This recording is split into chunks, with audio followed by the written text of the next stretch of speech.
జరిగే పరిస్థితి వస్తుంది. అయితే మీ అందరిని నేను కోరేది ఒకటే, ఇవన్నీ ఒక కేస్ స్టడీగా మీరందరూ స్టడీ చేసుకోవాల్సిన అవసరం ఉంది.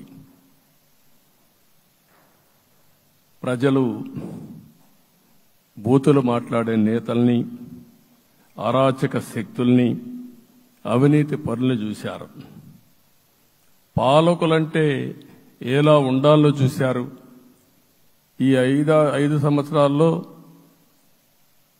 పాలకుడు ఎలాంటి వాడు వచ్చి అర్హత లేని వ్యక్తి ఏ విధంగా ఉన్నాడో చూశారంటే, ఈరోజు ఇచ్చిన తీర్పు ఈ 5 ఏళ్లు పరిపాలించినటువంటి వ్యక్తి యొక్క ప్రవర్తన చూసిన తర్వాత ఇలాంటి వ్యక్తి పాలనకు పనికిరాడనే ఉద్దేశంతో ఓట్లు చేసే పరిస్థితికి వచ్చారు.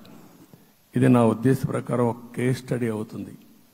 మనందరం కానీ జాగ్రత్తగా ఆలోచిస్తే, కానీ మనం కూడా అదే విధంగా కక్ష తీర్చుకోవాలి అని కానీ మనం ముందుకు పోతే మనకు కూడా సమస్య వస్తుంది. అదే సమయంలో ఒకటే చెప్తున్నా, తప్పు చేసిన వాడిని క్షమించి పూర్తిగా వదిలిపెడితే కూడా మళ్ళా అలవాటుగా మారుతుంది. తప్పు చేసిన వాళ్లకు శిక్ష పడవలసిన అవసరం ఉంది, చట్టపరంగా శిక్షించాల్సిన అవసరం ఉంది. అదే సమయంలో విధ్వంస రాజకీయాలు, కక్షా రాజకీయాలు కాకుండా ఇవన్నిటిని ప్రక్షాళన చేయాల్సిన అవసరం ఉందని చెప్పి కూడా నేను మీకు తెలియజేస్తున్నా. ఇంకొక పక్క 5 ఏళ్లలో ఎన్నో సంవత్సరాలు చూశాను, కానీ కార్యకర్తలపైన దాడులు, హింసా రాజకీయాలు, అక్రమ కేసులు, వేధింపులు, కడాన సోషల్ యాక్టివిస్టులు కూడా ఇష్టానుసారంగా కేసులు పెట్టి హెరాస్ చేస్తే నిద్రపోకుండా వాళ్ళు కాపాడుకున్నాం. ఇంకొక పక్కన అన్ని పార్టీలకు 3 పార్టీలకు అనుభవం ఉంది. ఈరోజు మీరు చూస్తే ప్రాణాలు తీస్తూ అరాచకంగా ప్రవర్తిస్తూ తెలుగుదేశం పార్టీలో ఒక ఉదాహరణ చూసినప్పుడు అన్ని పార్టీలకు వర్తిస్తుంది.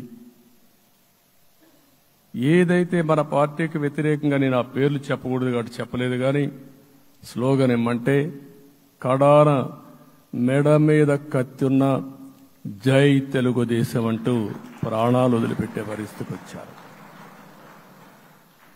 ఇది ఊహించిన పరిణామాలు. ఇవన్నీ ఇప్పుడు కూడా కళ్ల ముందర తిరిగే పరిస్థితి వస్తుంది. అందుకే ఈరోజు మనందరం కూడా ఇవన్నీ గుర్తుపెట్టుకుని, నాకు జరిగిన అవమానాలు చూశారు. నేను అందుకే మా కుటుంబానికి జరిగిన అవమానంతో నేను కూడా భరించలేక బయట వచ్చినప్పుడు ఒకటే శపథం చేసి వచ్చాను. ఆ శపథం, ఇది గౌరవ సభ కాదు, ఇది కౌరవ సభ.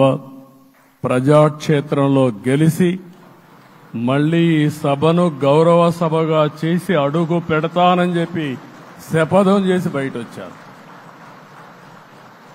ఓసారి ఇవన్నీ చరిత్ర. ఆ శపథాన్ని ప్రజలు గౌరవించారు.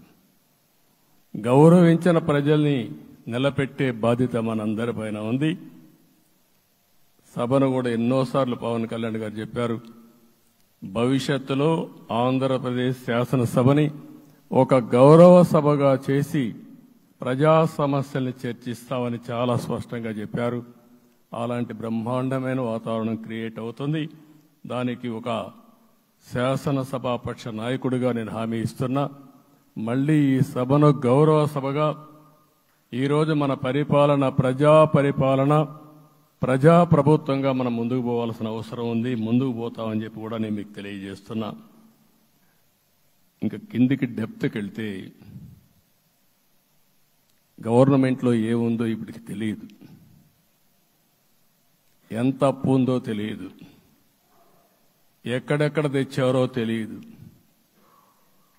ఇవన్నీ కూడా డెప్త్కి వెళ్ళినప్పుడు ఎన్ని లక్షల కోట్ల అప్పు ఉంది, ఏదేది తాకట్టు పెట్టారు, ఆర్థిక వ్యవస్థ ఏ విధంగా చిన్నాభిన్నం అయిపోయింది, ఇవన్నీ కూడా అధ్యయనం చేసుకోవాల్సిన అవసరం ఉంది.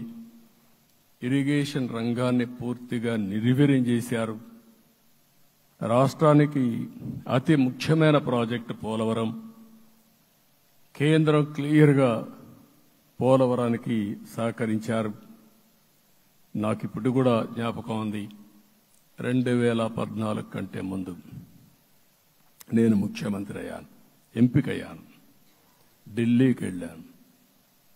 ఢిల్లీకి వెళ్ళినప్పుడు 7 మండలాలు తెలంగాణలో ఉన్నాయి. పోలవరం ముంపుకు గురి అయ్యే 7 మండలాలు